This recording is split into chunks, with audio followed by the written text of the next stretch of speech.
Yang saya bilang, jemaat Kristen bakalan bingung dengan kegaduhan yang disebabkan oleh Edis.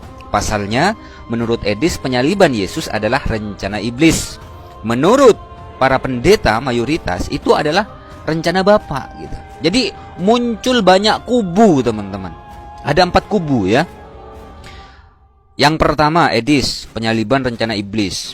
Yang kedua, rencana Bapa, Esra Soru, Albert Tumampu, dan pendeta MYM, Deki Ngadas, dan lain sebagainya. Kedua. Yang ketiga, rencana manusia, si Albert yang ngomong. Si Robert yang ngomong. Yang keempat, ini rencana kedua-duanya, yakni Saifuddin Ibrahim, kubunya Saifuddin Ibrahim. Mungkin JT juga, karena JT tidak menyalahkan bom-bom, tidak menyalahkan Edis TV gitu. Jadi rencana Bapak iya, rencana iblis iya gitu. Jadi secara tidak langsung Saifuddin Ibrahim ingin mengatakan bahwa Bible-nya itu kontradiksi. Ini semuanya gara-gara Edis. Bakalan banyak pendeta-pendeta, bakalan banyak jemaat-jemaat yang bingung gara-gara masalah ini, teman-teman. Ya. Karena kalau penyaliban itu adalah rencana iblis, berarti konsep penebusan dosa itu berasal dari iblis, kan begitu? Begitu kan? Nah, pasti seru nih. Saya tak ingin banyak tertawa kali ini. Saya tenggorokan saya sakit, teman-teman. Yang kita simak videonya. Jadi jarinya dikasih begini. Kalau ada orang Kristen yang percaya penyaliban itu rencana Bapa di surga, orang Kristen itu begini dalam videonya. Artinya apa? Tidak waras, gila. Jadi kalau saudara percaya penyaliban itu adalah rencana Allah Bapa, saudara orang gila.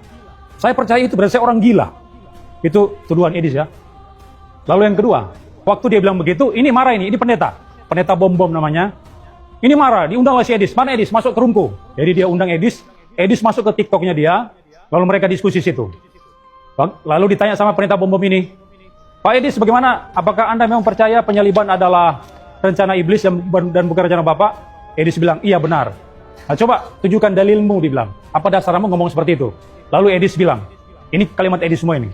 Edis bilang, penyaliban itu memang rencana dari iblis, tetapi sekaligus demikian justru lewat penyaliban itu nama Tuhan dinyatakan.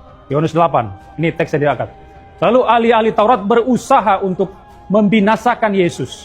Keinginan untuk membinasakan Yesus adalah keinginan ahli-ahli Taurat dan orang Farisi. Siapa yang menjadi bapaknya ahli Taurat? Ini Edis tanya sama pendeta bom-bom. Baru jawab, iblis. Karena di Yohanes 8 bilang, iblislah yang menjadi bapakmu. Jadi, Edis bilang, keinginan untuk menyalibkan Yesus itu adalah keinginan iblis, bukan keinginan Bapa di sorga. Ini jelas, oh? Lalu dia pakai 1 Korintus 2:8. Yang menyalibkan Yesus adalah orang-orang para penguasa yang tidak mengerti hikmat Tuhan. Keinginan Bapa di surga supaya Tuhan Yesus taat menghadapi penyaliban itu. Jadi jelas toh dari kutipan ini. Jadi saya tidak hoax. Ini memang kata-kata daripada Edis TV. Dan dia mengatakan bahwa penyaliban Yesus Kristus di atas Bukit Golgota itu adalah inisiatif daripada iblis. Rencana iblis. Tapi kemudian lewat rencana itu Tuhan bekerja katanya. Jadi iblis merencanakan penyaliban, lalu di tengah jalan mendadak Tuhan menangkap rencana itu, kemudian mengubah itu demi keselamatan manusia. Bayangkan, jadi tindakan Tuhan atau keinginan Tuhan untuk menyelamatkan manusia ternyata di tengah jalan. Pada waktu iblis merencanakan, lalu Tuhan tangkap rencana itu, lalu Tuhan ubah menjadi keselamatan bagi manusia yang percaya pada dia. Jadi rencana Allah bukan dari kekekalan lampau, ini posisi Edis.